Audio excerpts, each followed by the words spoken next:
Hello, moms and dads. Thank you for joining me for this live. So, tonight I want to share some summer tips. We're almost at the end of the school year. And of course, a lot of this is based on my personal experience as well, not only as an OT, but as a mom of a special needs child.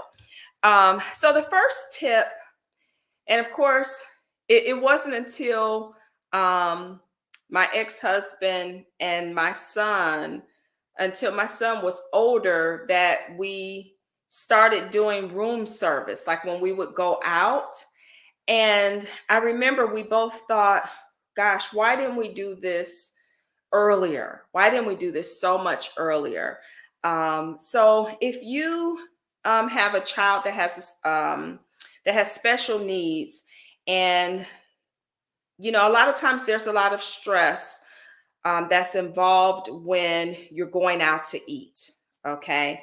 Um, and just to avoid a lot of that, if you stay at a really nice hotel, so let's say you're staying at a five-star hotel and they have a really great restaurant, get room service because you can enjoy the same good food and the stress of having your child possibly doing something inappropriate or offensive um, when you all are out dining. That is just taken away and you can enjoy your vacation. So, room service, upgrade, stay at a five-star hotel. It's well worth it. Movies. So let's talk about movies. Jurassic Park, I think it's Jurassic World Dominion, is slated to be released mid-June, and so I'm going to take my son to a drive-in for the first time. He's 24 years old. I've never done that before. I didn't go to a whole lot of drive-in theaters when I was younger, but I think that could be something that you should really look into for this summer for our kids. Think about going to the drive-in, especially in light of the new COVID variants that keep popping up. Um, we need to be outdoors. But many of you may already know about the AMC theaters and how they have this sensory friendly film day. So just go on to amctheaters.com and find out what days and times they have designated for the sensory friendly films. And so basically, what they do is they turn the lights up and turn the audio down. And it's geared towards families that have kids with special needs. So your child, they're not restricted to staying in their seat. They can get up, walk around, sing, and dance. Okay, so please check that out. Pool parties, and birthday parties. So we always want to stave off a meltdown. And a lot of times meltdowns occur because our kids are overwhelmed. So to prevent a meltdown, and of course, you still may want to participate in these pool parties and birthday parties during the summer. I would arrive, I would be one of the first guests to arrive with my child.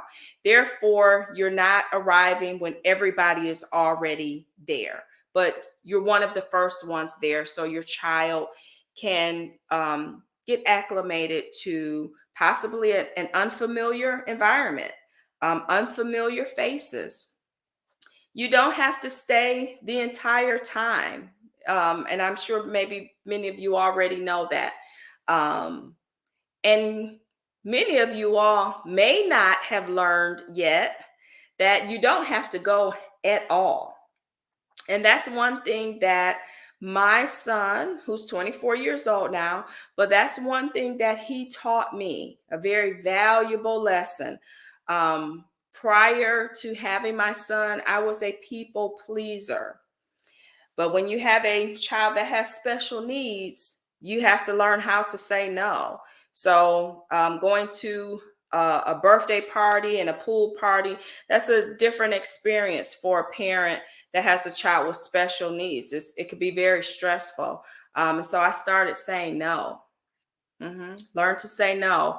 Um, and another thing that I've learned, I saw a sign not too long ago, and it said, if I have peace in your absence, you are not missed. Keep that in mind. All right.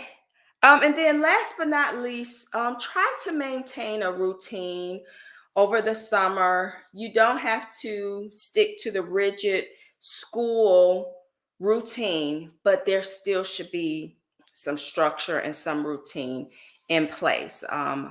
A lot of my parents, they will continue with therapy throughout the summer because they like that routine, especially if your child, if they did not qualify for the extended school year.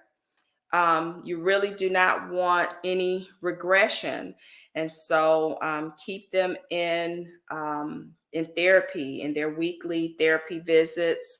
Of course, you take a week off, you take 2 weeks off. That's not a big deal, but to go the entire summer with no school, no therapy, um, that may be a challenge when it is time to go back to school. So that routine is very important. And I think that is it. And so this is going to conclude my weekly live streams. Um, I plan on doing them just quarterly. Okay.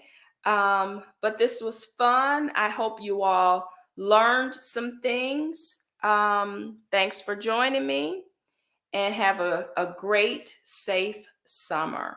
All right. Okay. Bye.